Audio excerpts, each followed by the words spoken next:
కుమారుడవై నా అన్నకు చెల్లెల సుభద్రకు పెన్మిటి ఒకటి మరందు ఆప్తమిత్రుడైన నీకింతతో ఆచరణ కర్తవ్యమే. అఖిల రాజవంశంలో నాకు పరాభవం తెచ్చుట నీకు భావ్యమే. స్వామి, యుష్మత్ హృదయ గోచరము గాని అంశము చతుర్దశ భవనములు యందును లేదు.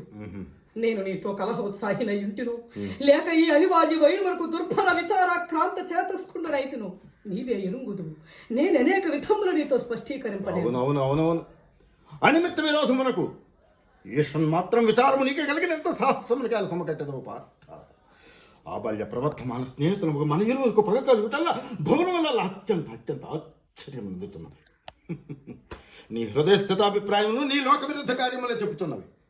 అయినను కృష్ణ సాచిక బలరామ ప్రముఖులు నివాచ కవచ కాలకేయాది దానవ వీర విజయుని ఒక నీ ప్రజల ప్రతాపాలను ముందర తృణప్రాయులై ఉన్నారు.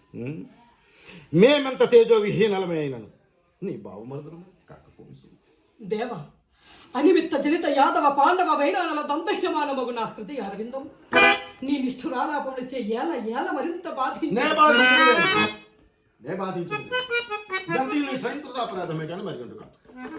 నాకు చేతనైనంత వరకు సుభద్ర అక్కురోళ్ళొచ్చే రాయిబారి పంపి ఎట్లైన సంధి అడిగిండు ఎంత తెచ్చితివి. ఇప్పుడు నేను స్వయంగా ప్రతిమాలుతున్నాను. నేను అనేక విధములు నీ మృదు పదార వింద వందన మార్చి ప్రార్థించి సుభద్ర అక్రూరులతో చెప్పి పంపించింది. అయినను నీవు నన్ను క్షమింపవైతే